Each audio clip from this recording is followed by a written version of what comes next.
Today is June 28, 2023. My name is Rob Carr of Kalamazoo Right to Life, and this is Pro-Life Week. What is a few thoughts today as we inch closer and closer to the presidential election next year? In January and February, we're going to have the Iowa caucus, New Hampshire primary, South Carolina primary in January and February. So we're quickly moving along as we get closer to that time. And the Republican Party does have to make some decision about how they want to handle the issue of abortion. Go back to 2022, in May, we had the leaked draft opinion of Justice Alito, in which he basically confirmed that Roe v. Wade was going to be overturned. And immediately, the other side came out of the woodwork. And I know here in Michigan, the pro-choice, pro-abortion people were having a hard time getting petition circulators to get that petition drive number up, to get it on the ballot. And almost overnight, they were really struggling. But then in May, the leaked opinion came out, and almost immediately they got like 20 or 30,000 petition circulators. And they were being paid because the rich people in California and New York were paying them a lot of money per signature. So they got their signatures. They got well over the number they needed. But it wasn't until that leaked draft opinion that they were able to achieve success. So, and then in November, the Republicans were expected to take the House and the Senate. They were expecting to just blow the Democrats out of the water because of the Biden economic policies and everything that has to do with the Biden administration. Well, that did not work. And as we saw with Proposal 3, the pro-abortion side won handily.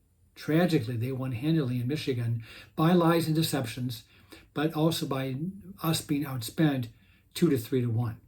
So there were a lot of reasons perhaps why we lost, but the Democrats and the liberals have concluded that campaigning on the issue of abortion, on campaigning on restoring Roe v. Wade, making sure that abortion is legal through all 50 states, that is a winning issue. And the Republicans need to deal with this, because if that is true, and there's a very good possibility that it is true, that the Republicans are going to go into next year's congressional and Senate races as well as the presidency, and they well may lose the races over the issue of abortion. So how do we deal with this? You've got talking points, you've got strategies, and to me, there are two main issues that I think the Republicans could well consider. And one is the issue of parental consent. Even if a majority of Americans support abortion, and actually, if you look at polls, I'm struggling, and I'm going back to another paragraph. In Roe v. Wade, the Supreme Court said that abortion would be legal up until viability, which in 1973 was like 28 weeks. And then with modern technology and advancements in neonatology, that number has fallen down to like 21, 22, 23 weeks. But it was 28 weeks in 1973 when Roe v. Wade was handed down.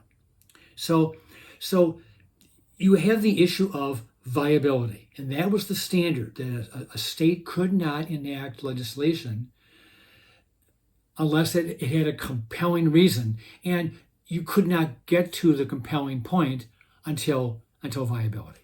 So that was the standard. Viability was the standard. Well, now Democrats are not talking about viability anymore. They're talking now, the issue is no longer really about being pro-choice, about the right of privacy. The point now is it's healthcare. It's healthcare. Women need abortion because that is a part of women's healthcare. And it takes things out of the realm of politics, and it just makes abortion just one medical procedure that millions of women have had in the last 40, 50 years. So, but if you actually talk to most Americans or do opinion surveys, Gallup poll, Harris poll, whatever, you find out that the vast majority of Americans support this, and this is what is supported by the majority of Americans. I believe abortion should be legal in the first trimester, primarily for cases of rape or incest or fetal deformity. And that's it. First trimester, we're talking 12 or 13 weeks into a pregnancy for reasons, the hard cases, rape, incest, fetal deformity. You start introducing other scenarios, 15 weeks, 18 weeks, the sex of the child, parental consent, that support drops off severely. And parental consent is one of those areas where most Americans support. Most American voters support the idea that moms and dads should have a say or a decision in their minor daughter's tragic situation where she's pregnant, she's got this baby, and the parents need to make a decision what they're going to do in consultation with their daughter. But the daughter needs their parents' consent.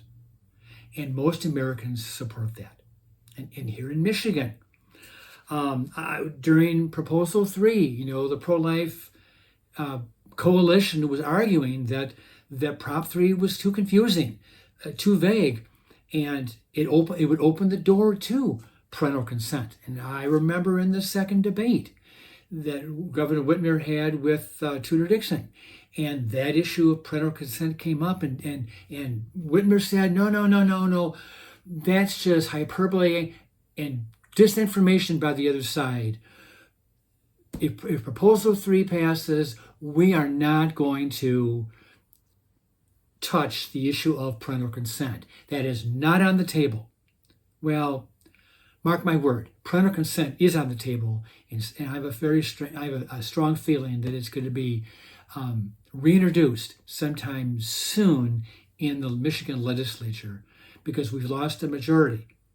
But parental consent, I think, can be a winning issue because most Americans support parental consent or at least notification.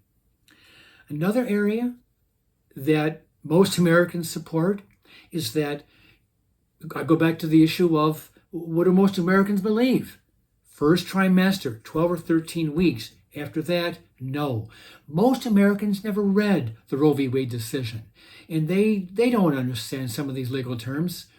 But viability was the standard, but it's no longer the standard in a lot of these blue states, California, Illinois, Massachusetts, places like that.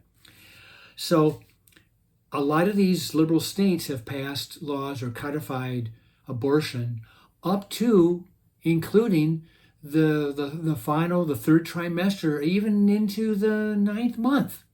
And there's a senator from Maryland, Senator Ben Cardin, liberal, very pro-abortion, and he was being interviewed by Shannon Bream of Fox News, and he was talking, in their back and forth, he was talking about how important it is to restore Roe v. Wade nationwide. And I'm going to quote here, "We support the right of women to make their own decisions. This is a personal decision made by women with the advice of their doctors and their families." And then Bream says, "Is there a cutoff for you before that point?" And he says, "No. To me, it's a reproductive. It's a healthcare decision. It's up to women to make that decision." So Cardin is saying he does not support a cutoff. So theoretically, a woman could request an abortion in the 7th or the 8th or the 9th month. And that is not supported by the vast majority of American citizens. It is not. So I think parental consent and late-term abortions up to the ninth month, I think those are winning issues to combat this onslaught that we're going to get next year as the presidential contests heat up. Now, I've mentioned months and months ago, this book, Whatever Happened to the Human Race, written by Francis Schaeffer and C. Everett Koop, future Supreme Surgeon General. This book, more than any other, got me into the organized pro-life movement. And I just want to read the very first paragraph of this book, very first paragraph. Cultures can be judged in many ways, but eventually every nation in every age must be judged by this test. How did it treat people? Each generation, each wave of humanity evaluates its predecessors on this basis.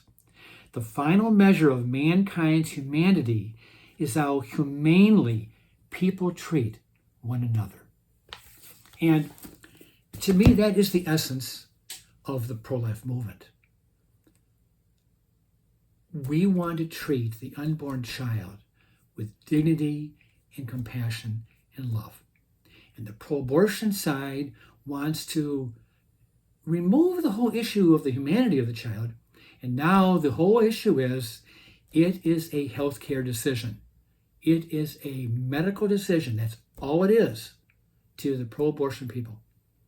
And the Republicans need to be smart as they campaign, because the press is going to attack them on Dobbs, on the heartbeat bills, on the Texas law, all these things. They're going to be attacked.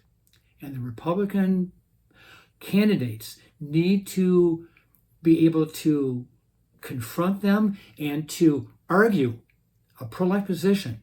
And I think parental consent and late-term abortion is a good opportunity to diffuse some of these liberal media people and some of these other pro-abortion politicians who want to ram abortion, if through all 9 months, down people's throats. So with that, I will let you go, and I will see you next time.